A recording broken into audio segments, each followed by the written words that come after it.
Hello and welcome to the Raymond Can Do It channel. Today I'm going to replace the igniter on my KitchenAid oven. So I noticed a couple of days ago my KitchenAid oven was not working. So mine is like a top oven and a bottom oven. The top one is the one that was not working. How I knew it wasn't working was when I turned on the control panel to turn to like a bake setting. It wasn't lighting. So then I checked the bottom one and it was working. The other thing I checked was on the ovens, some of them have a broil, which is a igniter on the top, and then the bake is the igniter on the bottom. And the top one, the broil was working, but the bake was not. So the easiest thing to do is to replace the igniter. I'm not a certified repair person, so you're kind of doing this at your own risk.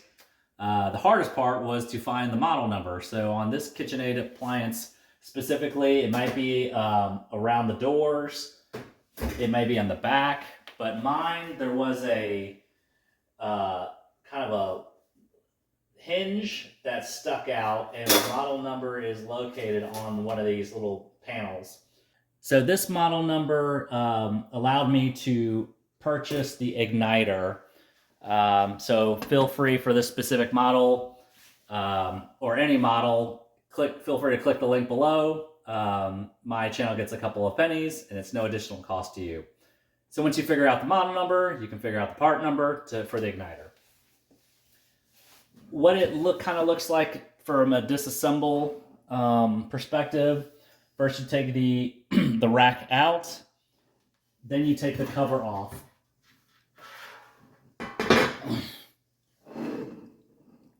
On this KitchenAid model, when you take the cover off, there's a wing nut. So you just unscrew the wing nut. And then there'll be two plates. So you can just lift it up, take it out. What it looks like on the inside is this right here is your igniter. There's a bracket. Then there's the gas line and a plate for that gas line. So also, make sure to turn off the gas. If you don't feel comfortable, hire a professional repair person and have them replace it. So once you take out there's 2 screws here for the igniter bracket. There's a screw here for the gas line plate, and then there's a screw here for the gas line bracket. So now looking back at the top, once I took out all the brackets, what was left was the igniter, and it's sitting behind too far to reach. So what I had to do was take the stove out. So let me back up a little bit. Take the stove out. Once you slide the stove out, if you need to take the door off to make it a little easier, you just bring the door all the way down. There's a hinge that you push forward on both sides. And then once you do that, then you can lift the door out.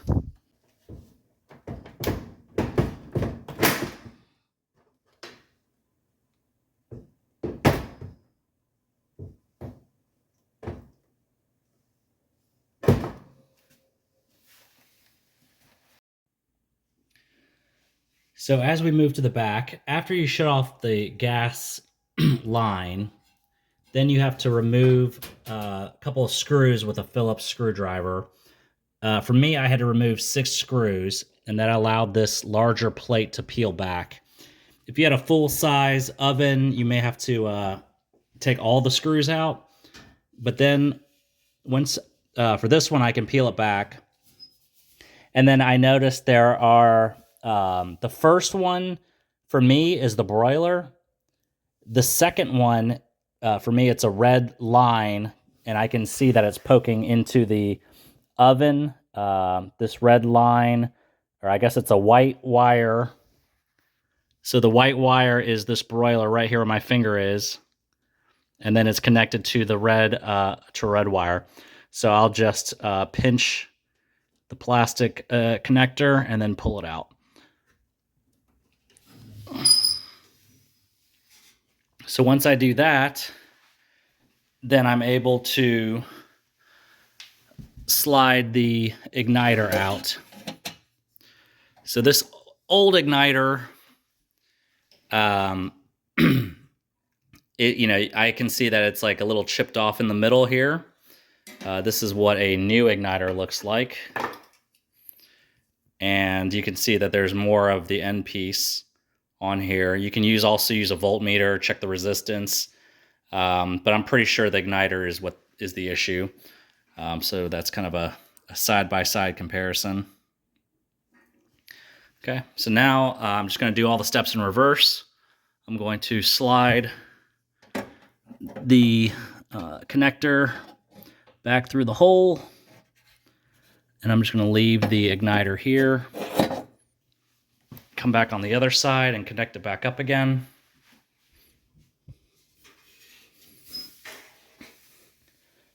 So I can see the connector.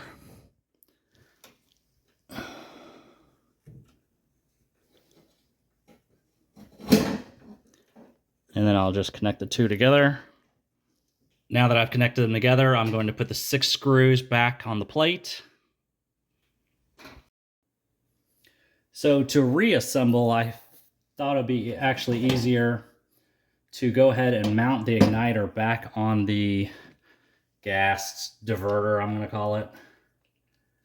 When you do that, then you can kind of make sure that the igniter wire is back tucked in before you mount this gas diverter back onto the stove itself.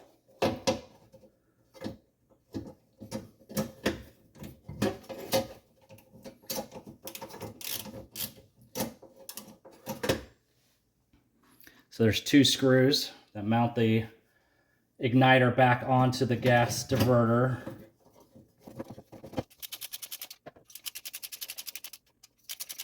Okay. So now I have it in. I'm going to make sure that the line is tucked back. And then I'm going to mount this diverter back.